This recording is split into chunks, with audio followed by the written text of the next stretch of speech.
You are in for a treat today. We are going to be chatting with the one and only Chef AJ, getting an exclusive health update right here on the exam room.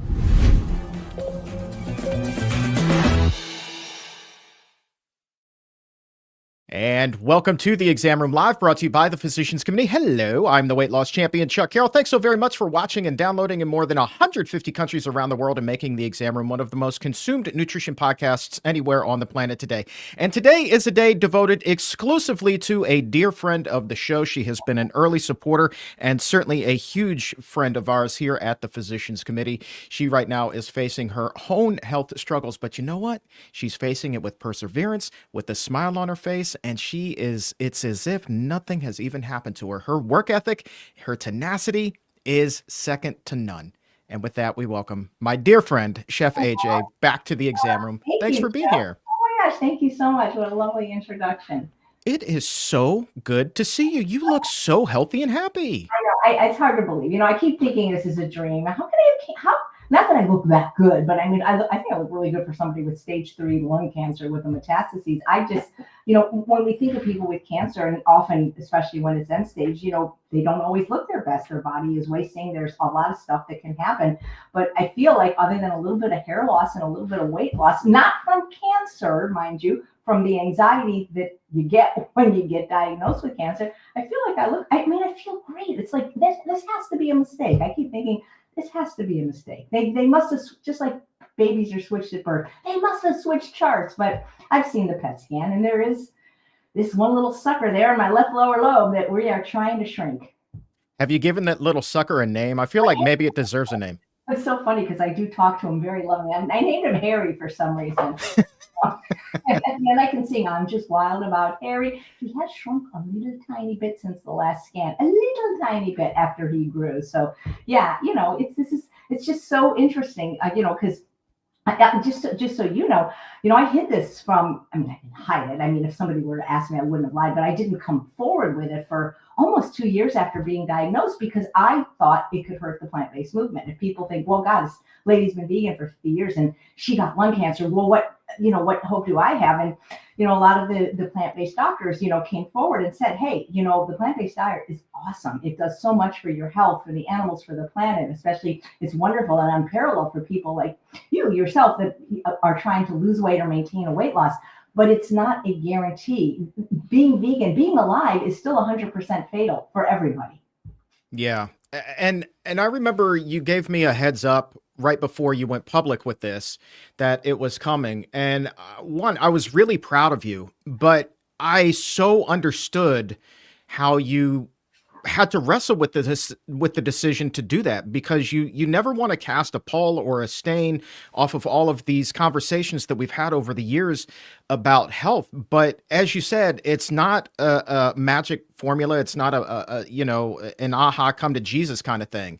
There's no guarantees. When we talk, we always talk about lowering the risk of things. So I am very proud of you for putting on your big girl pants and coming forward and just speaking the truth. It was the scariest thing I ever did, but it was also a tremendous relief. And a lot of people helped me make that decision, including people of the clergy of faith that I'm not even of that denomination. And, there's a saying, you're only as sick as your secrets. And it was like this, I felt like I was living in shame. Like I did something wrong. Like I must have caused my cancer. The thing is a lot of people don't realize that genetics plays a huge role in how long you live and what diseases you get. The plant-based diet for me is, well, first of all, people have to understand that the main reason I went vegan in 1977 on September 1st was for ethical reasons. So I was first and foremost an ethical vegan. I was obese for the first 26 years and in bad health, even with a cancer scare as early as 2003. So I wasn't doing it for my health. The truth is, Chuck, until the movie Forks Over Knives came out, which I think was 2011, I didn't even know it was good for you to be a vegan because I certainly wasn't eating a whole food plant-based diet. I think Dr. Simran Malhotra has said it best. I don't know if you've had her on your fine show, but she said the plant-based diet is a seatbelt. And we recommend that people, when they drive, wear seatbelts. It's actually a law now. But even wearing a seatbelt doesn't mean you're never going to be in a car accident, which sometimes can actually be fatal. So, people are telling me, oh, you should eat animal products now, like as if that's going to cure my cancer. Like, I'm not going to eat, even if you told me that eating an egg or eating a piece of meat or a piece of chicken or a piece of fish is for sure going to cure my cancer, I'm not going to do it because I'm first and foremost an ethical vegan. I don't believe that that's going to help at all, by the way, to do that.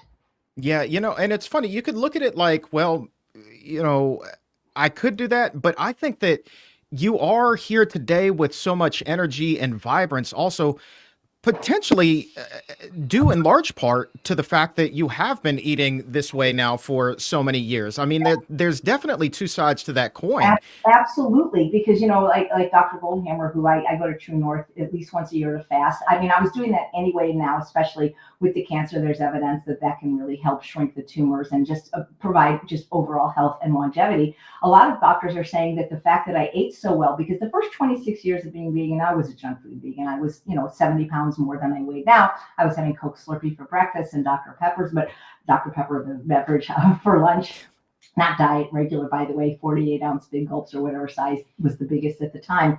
And, the last, probably, gosh, I gave up, first I gave up sugar in 2003 and then 2008, oil, sugar, and salt. So I've been eating pretty perfectly for like the last 12 years or so, Goldhammer perfect. And a lot of people are saying that's what is causing it to be so slow, because it is slow growing. Even though by the time I announced it was stage 3, it still took 2 years to get to that point. So that is considered, slow growing.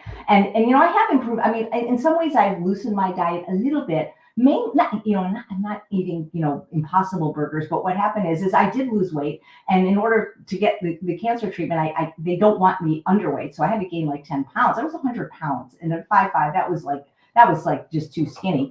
And so I've added things like bread. And like people are like, I mean, I posted this sandwich, the best vegan, and people are like, you eat bread? As if like I ate a cheeseburger at McDonald's. But I'm doing green juicing every day. I'm doing green smoothies every day. So I'm packing in as much nutrition as I can, but then eating the way I was eating. This is so interesting because you are the weight loss champion. To continue to eat the way that I was eating, that I lost the weight, was not letting me gain any weight or even maintain my weight. I had to start adding more calorically dense foods like bread, like corn tortillas, like some nuts and seeds if I wanted to even maintain my weight. So that was a pretty interesting experiment, because when people say, oh, I eat exactly like you say and I can't lose weight, and I'm like, really? Because when I eat the way I taught people to lose weight, I couldn't gain an ounce. Yeah, it's funny how that works out. Were you scared to reintroduce some of those foods, even though they definitely are on the healthier end of the spectrum? Yes, some yes and some no. I feel like we're a kindred spirit, because that's why you're always on the Truth About Weight Loss Summit, because you understand the food addiction in the brain. And so even though like I could ostensibly eat nuts and nut butters probably every day in tahini dressing, those things still bang on my brain, because I consider those pleasure trap foods. Even though they may be healthy foods, that the more calorically concentrated the calories, the more dopamine is released. That's why we experience more pleasure. So it's not like I'm doing it every day, but I'm not strictly avoiding it. You know what I'm saying? But yeah, like when I eat high caloric density foods, whether it's bread or avocado or nuts and seeds, instead of my usual honey yams and broccoli, which is like, this is good, it's like, oh, this is really good, so because I could still gain weight. I mean, nobody is bulletproof that has ever been overweight. I mean, if I were to go back to the junk food vegan diet I had, and start eating nut butter sandwiches, every day, I probably would gain weight. And if I did gain weight, I wouldn't want to gain it that way anyway. I'd want to gain it in the most healthy way, working with somebody like a Brenda Davis and, adding resistance training and things like that. So, yeah. But I was a little concerned, but I always have Dr. Doug Lyle in my back pocket, and then, he advises me, but I don't think I would have been able to, like the year after I lost all the weight, then go back to eating this way now. I think it would have taken me back right into the pleasure trap. Honestly. Absolutely. It was a very long time before I would even introduce a wrap, like a wrap, just filled with the healthiest things, because I so associated that with a fast food burrito, and I wanted nothing to do with it. But, it was like 5-6 years into being plant-based that I finally reintroduced that. And I felt like this wave of anxiety taking that first bite. But then, like, what happened? Absolutely nothing. I thought it was 100% delicious, but I'm not eating wraps every single day. Exactly. You know, it's interesting, Chuck, because for me, it's not the sugar, the fat, the salt. It's the combination that's deadly. Yes. So in other words, you know, I am not perfect. I don't think I ever was perfect. People put me on the gold hammer level. But for example, like I don't eat sugar, but if I go out to a sushi restaurant, the ginger has sugar in it, right? So that kind of stuff doesn't trigger me. And I'm not eating sushi every day because it's too expensive to go to Makuni's, but I will be going on Friday for my birthday, of course. So that's an example. And you know, I don't cook with sugar, oil, or salt. I never eat oil, and it's not just about caloric density and about that it's not helpful. Oil does not make me feel good, so I do strictly avoid that for a variety of reasons. But things like raw nuts and seeds, those aren't that stimulating to me, but it's when you combine them with the fat or the sugar. Like for example, so when you take like nuts and then put them with dates to make a date nut dessert, that's a lot more interesting and stimulating than just eating a date or just eating a nut. And we know that in nature, sugar, fat, and salt don't exist at all in the same package, you know, with the exception of breast milk. So, you know, I mean, if something has a little miso in it, it's not a big deal. But when you have the sugar, fat, and salt in the same mouthful, like kettle corn, for example, then that's a problem. Yeah, and sometimes it's even like just 2 out of the 3. So one of the things I need to be really careful with are Lara bars, which have the sweetness from the dates and then the nuts on top of it. And it's just like, oh, this is so Sugar, good. even though it's healthy, whole fat and healthy fruit sugar, when you combine it, Yeah. you get it, and that's where people struggle. And then when people say they can't lose weight, look at the Lara bars because I Yeah.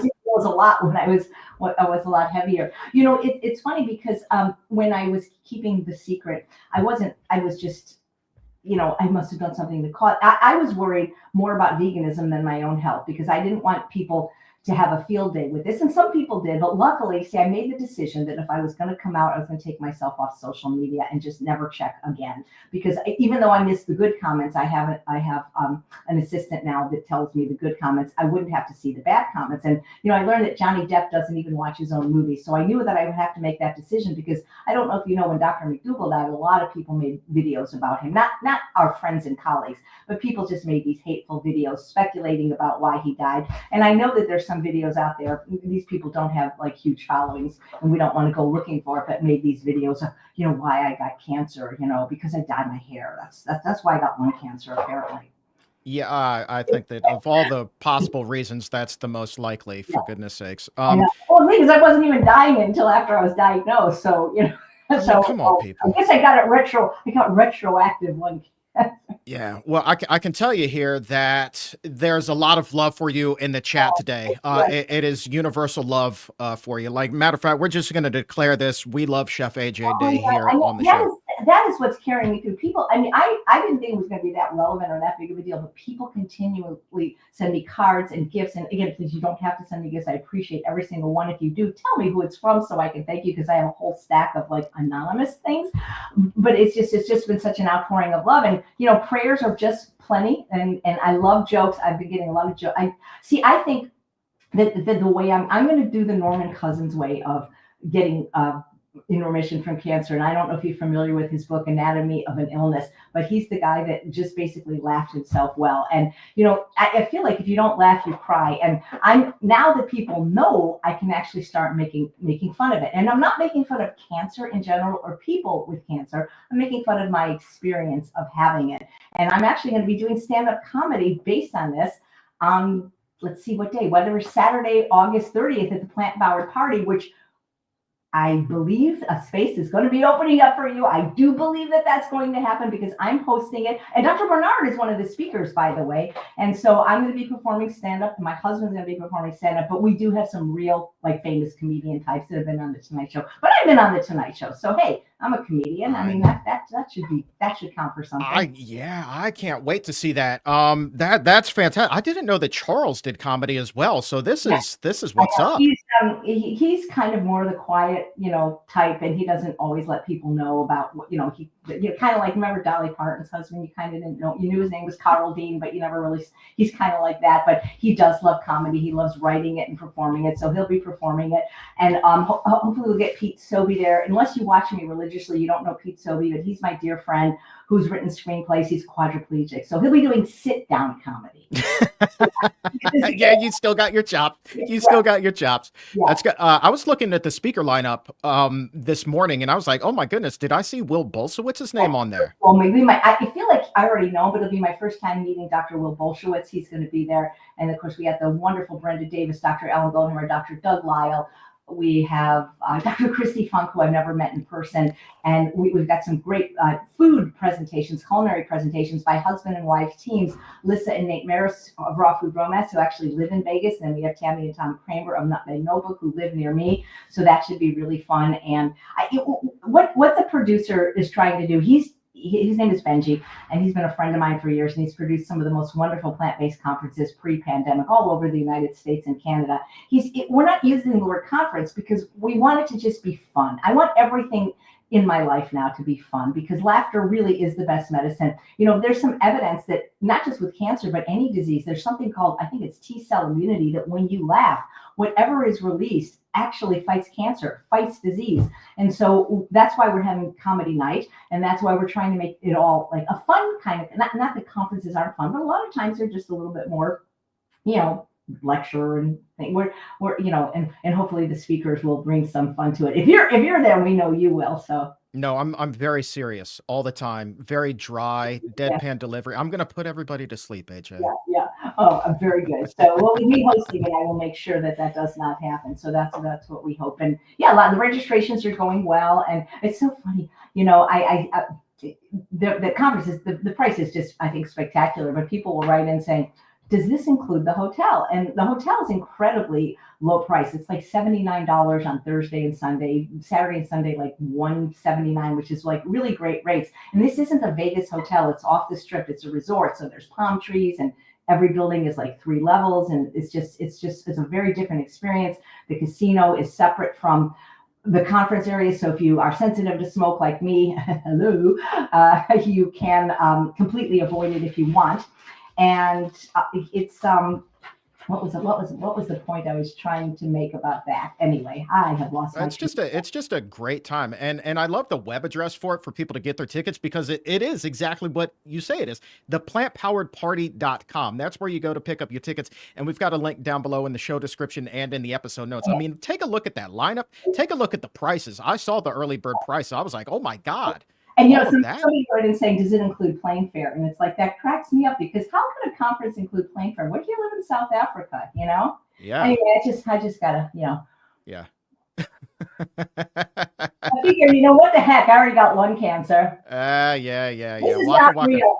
This will be the screenshot, right? That'll go viral. People are gonna freak out. This is real. This was real when I be putting it in my eye. This is from the magic store. So anyway. Oh man. Yeah. So Sherry has smoked on the air. Sherry J says that she already has her tickets, so she's going and she cannot wait.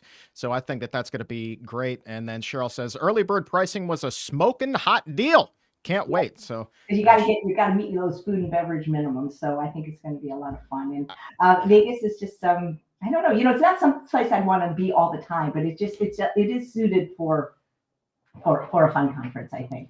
Yeah. Oh, have you heard of the Sphere? Even everybody I know that ever goes to Vegas is saying, I've only seen it, and it's like this thing, and it's big, and the Grateful Dead plays there, and it's supposed to be the greatest visual experience of any venue in the world. So if you do end up going, just make sure you do go there. I don't know if the Grateful Dead will be playing there that weekend, but it's supposed to be the coolest thing in the whole world. So I really recommend people check that out. And the nice thing about a Vegas conference is it's kind of like having a conference in Anaheim. If your family doesn't eat this way or doesn't want to go, they can still go and do all the Vegas-y things, Circus, Excalibur, Lake Mead, hiking, and you can go to the conference in the day and then hang out with your family at night. And I think you can even buy meals for them if you want.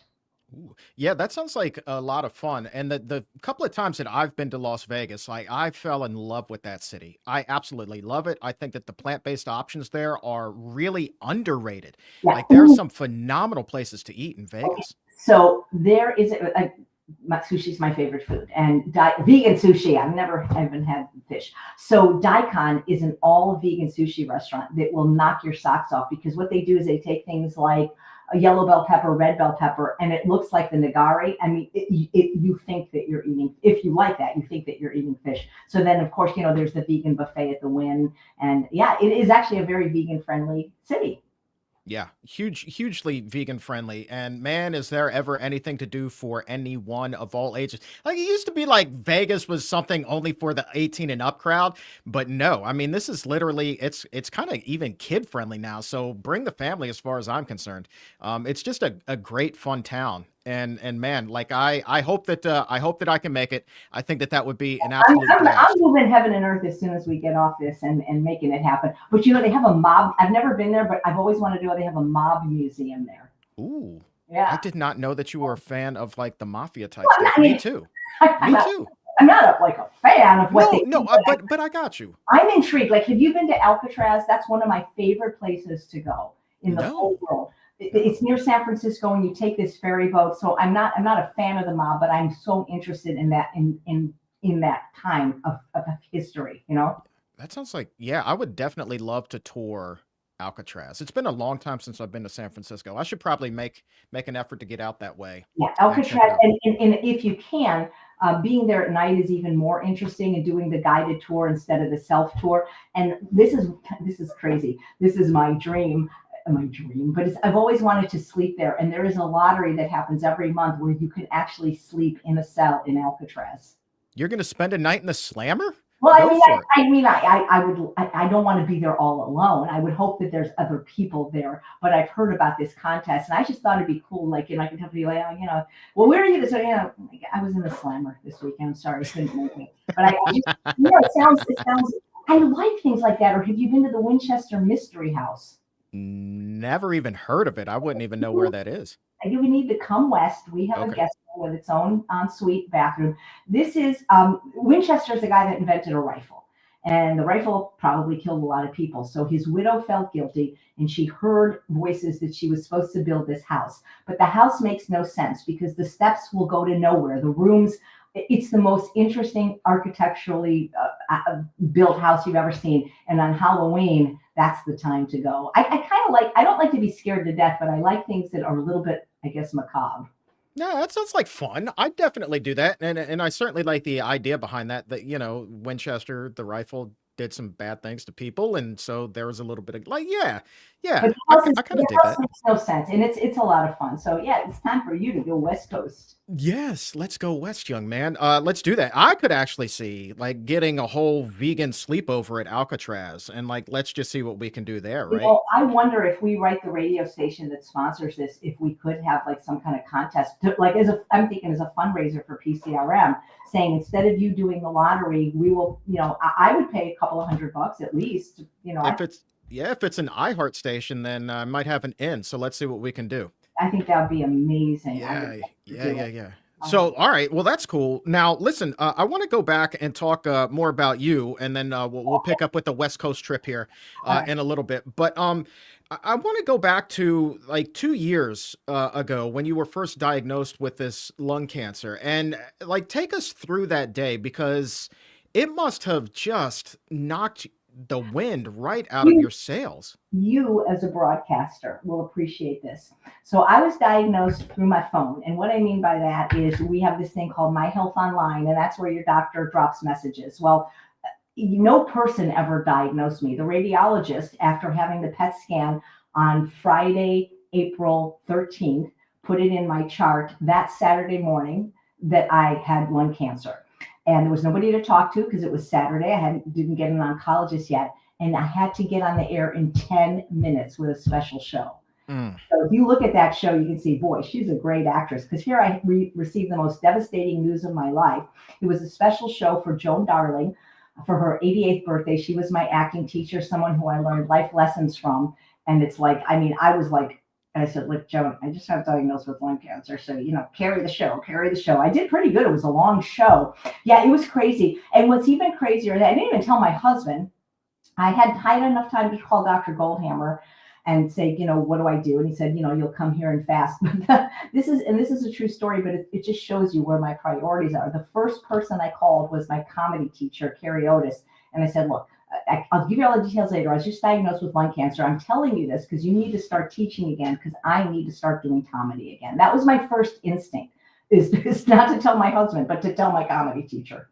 Oh, Yeah. but that you're just such a creative type, and like I can see you like having all of that energy and needing to put it somewhere. The energy, the emotion, it just needs to like flow out of you at that point. So it doesn't really surprise me at all that that was the call that you made. I hope Charles was the second person you told. No, Goldhammer was the second, and then he was probably the third. It's not some news you want to break to people, you know. I mean, it is devastating because, Yeah. especially because it took a year and a half to get an oncologist. So I kind of was on my own for a lot of this time. I mean, I was working with the True North doctors, and you know, it was not. It was almost a comedy of errors the way it unfolded. It didn't unfold in a normal way because it took so long to get an oncologist. And had I gotten an oncologist, you know, I could have gone somewhere like Stanford, where I'm going now, but they didn't take my insurance, and it would have probably broke the bank. I got to say, I'm getting great care at Stanford now. I'm very happy with all my doctors there and the treatment. And it's just, I feel like it's a warm hug going to Stanford.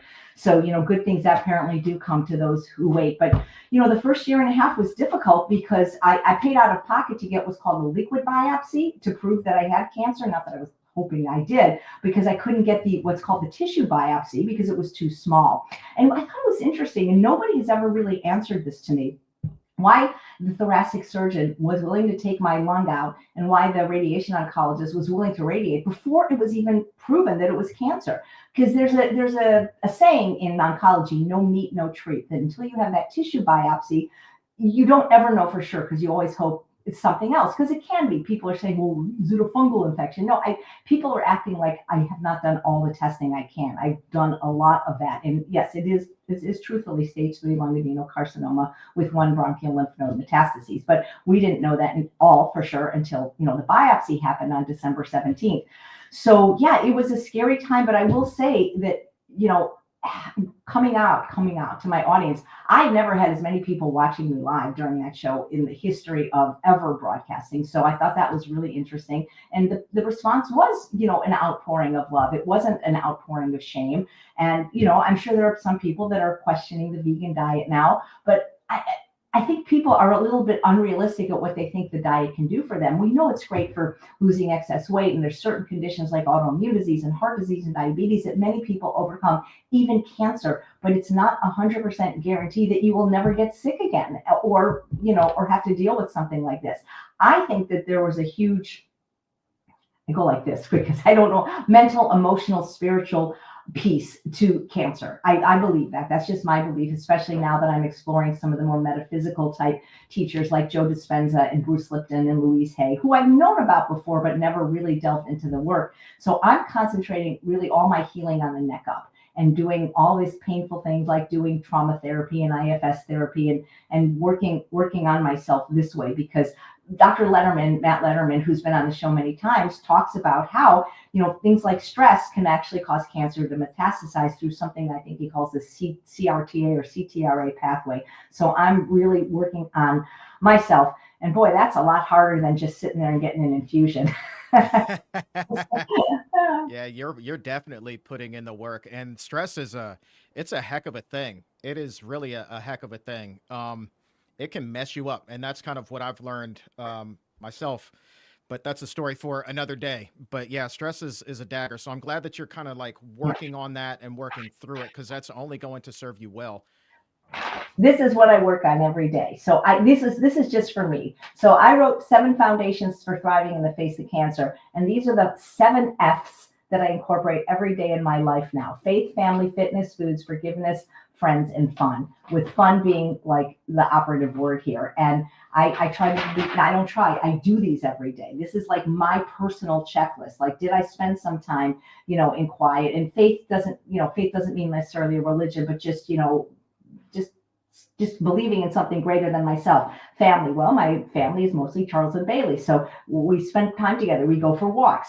Fitness, I get on that bike every day, rain or shine, even not the day of my infusion treatment, I can't, but even the day after when I wasn't feeling well.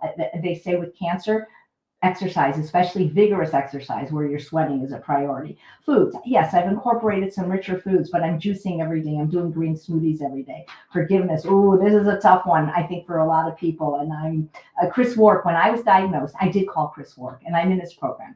And he said to me, go, look, there's nothing you can do with diet, sleep, or exercise. You just need to forgive everyone. So this is an ongoing process.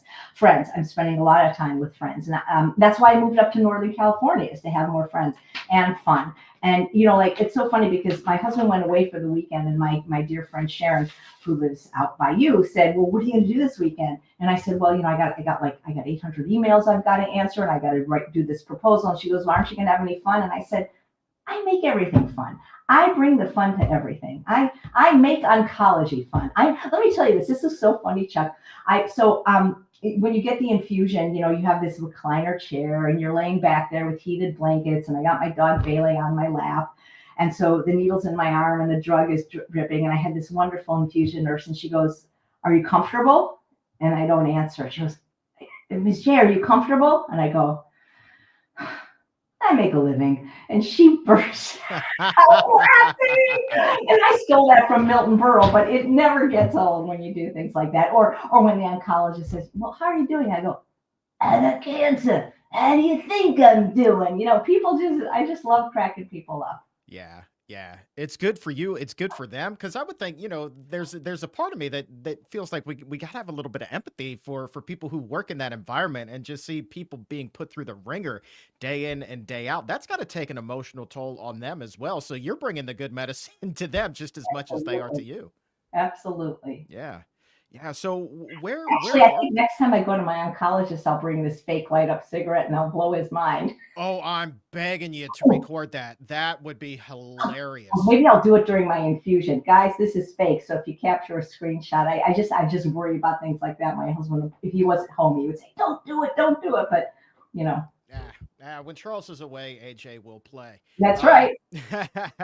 So where are we now in the treatment process? What's so I have had one full infusion treatment. This is and again, people don't listen. I am not having chemotherapy. I repeat, I am not having chemotherapy. Not that I'm judging people that do, because that's actually on my other list of top 10 things having cancer has taught me. Number one is don't judge others. I just didn't want it for a variety of reasons. Immunotherapy is completely different. So chemotherapy is a very powerful drug that not just kills cancer cells, but kills everything. That's why people get so sick and they lose their hair and all kinds of things. Immunotherapy, it is a drug, but it supports your immune system. So your immune system will attack the cancer instead of all the healthy parts of yourself. And then some people, can have side effects, but they tend to be less severe, more benign. It's what Jimmy Carter took when he was diagnosed at 90. I think he had multiple myeloma. I'm not sure, but he lived another 10 years. And it's called Keytruda. And so far, I don't seem to have any side effects. The first 24 hours after the treatment, I did not feel my best. I had to lay down a bit and I was a little nauseous, but I'm doing great. I'm doing it every 3 weeks for at least, it's either 6 or 8 months. And they'll recheck with a PET scan on Saturday, May 10th. After 3 treatments, and not hopefully, it will be shrinking in the right direction, and then they'll do a few more. It's so funny. You go to a surgeon, what do they want to do? They want to operate. You go to radiation oncology. Everybody wants to do what their specialty is. So if I was a compliant patient, then the treatment would have been chemotherapy to shrink the tumor and radiation to shrink the tumor, then surgery to take the whole left lower lobe out, and then they would be throwing everything at me. I'm a medically sensitive patient, and it's taken me this long to accept anything. So I'm doing something that a lot of people don't do, which is just immunotherapy alone, and that's what I'm doing, because I feel like for me, being a person with anxiety, not doing anything was not helping, because my friend and acting teacher, Joan Darling, used to say, the problem with doing nothing is you don't know when you're done. And just sitting there and watching it grow. A lot of people are calling me irresponsible for that, but they don't seem to understand that without an oncologist, which took 1.5 years, you can't just walk in and say, hey, give me this very expensive treatment because I want it. But I just feel like it's helped my mental health doing something. And, when it's going in me, I just imagine it just doing it's good. And, we'll see. I mean, the story is being written. I mean, I still worry that I could die. I mean, from this sooner than I want, in a way that I would not want. But I really feel like if I can manage my mind, I can manage anything. And so being positive, I think the mindset is really in anything in life, whether it's cancer or anything you're trying to do. I think the mindset is the most important thing. Your attitude is your altitude. And listen, some days are tough. And those days I'm not coming on, the exam room or even my own show sitting there bawling like a baby. I do have videos like that I recorded for my Caring Bridge if people want to see how hard it is some days. But again, just moving forward with intention and purpose. And there's so many plant-based doctors. One of the things that is almost never talked about in the plant-based world, except for maybe in the Adventist community, is faith. And I feel like that's a great opportunity and a great missing. But a lot of the doctors that are more faith-based are texting me saying that this is the most important work you're called to do. By going through this and going through this publicly, I'm helping people to not be ashamed of having a diagnosis or a disease. There's a lot of influencers I know whose names I can't mention that have cancer and other diseases, but are afraid to come out because they don't want to lose their audience or their publisher might drop them or things like that. I wasn't worried about that because I'm going to be 65 in a couple of days. I could technically retire and take Social Security. So I wasn't worried about like that type of fallout.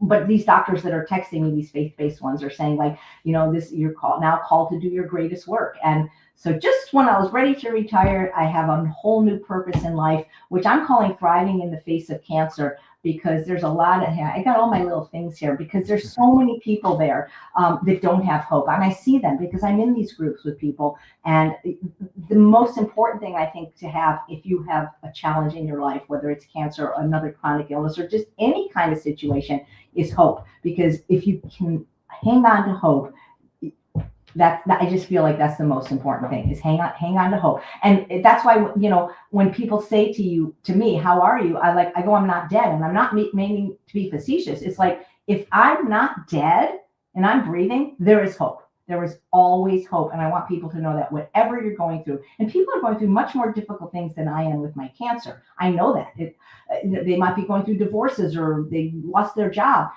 You have to maintain hope. However you do that, whether it's your faith or I don't know what to tell them, what will work for you, but you have to maintain hope, because without hope, all is lost. Absolutely. And, even if you don't have a lot of faith in your life right now, there are plenty of studies to go and look at when it comes to a positive mental attitude and health outcomes. And time and time and time again, what this sound scientific research shows is that people who have this PMA, that positive mental attitude, a lot of times with the faith combination, they have far greater outcomes. And I think it's just maybe as simple as that will to get up in the morning, that purpose that you hear Dan Buettner talk about with the blue zones, that desire to see another sunrise, that little bit of hope, that can be everything. And that could be the make or break point. And it seems like your cup runneth over with sunshine, even on a dark day. When it doesn't feel like it, I guarantee your cup still runneth over. Absolutely. And I've had to maintain laser beam focus. And sometimes that means not having people in your life that don't support you. And just, I think about that acronym FOCUS, FOCUS, follow one course until successful. And just not letting things in, not letting negative things in, whether it's people. Like, I don't watch television. I haven't had television since 2018. So yes, I know what's going on with the world, because believe me, people tell you, but I don't watch the news ever. I've never watched the news. I don't watch commercials. I don't even look at social media now. I only look at things that are 100% positive. And then this is one of my mottos right now in life.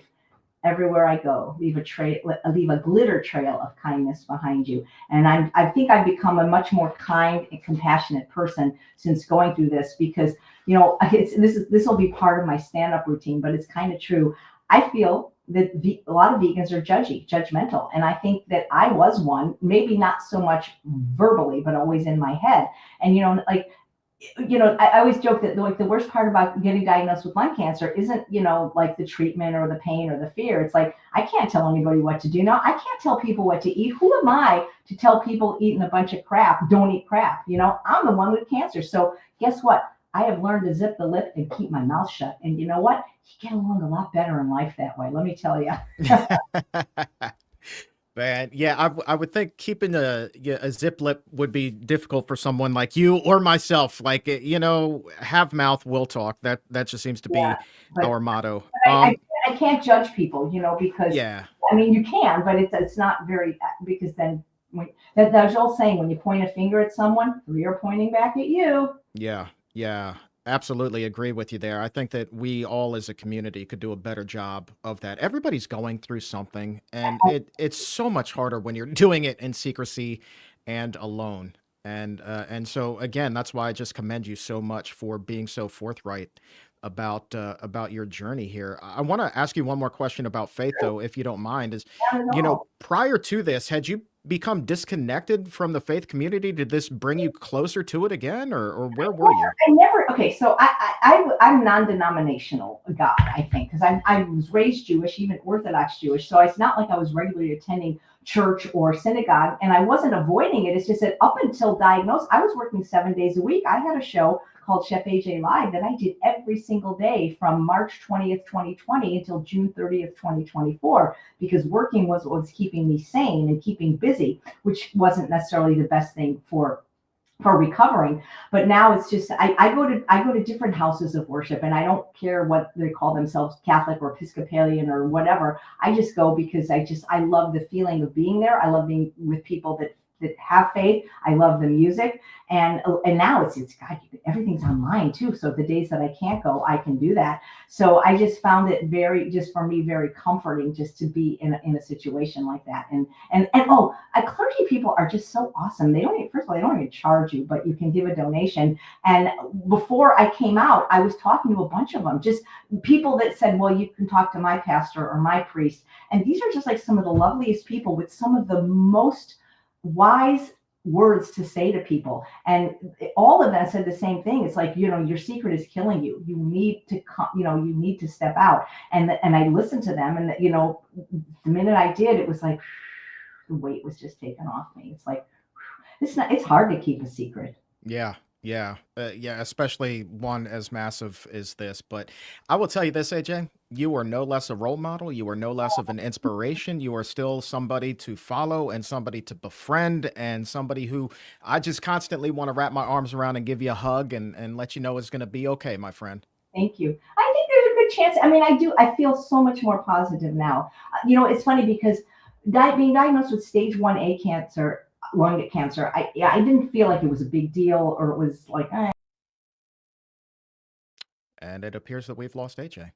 But I will go ahead and say this on behalf of the entire audience that she is just an extraordinary human being. And it was, oh, there we and go. she's back. Wow, that was quick. I was like, all right, we got to take it home. Sorry, your question offended me, and I had to leave. No, I understand.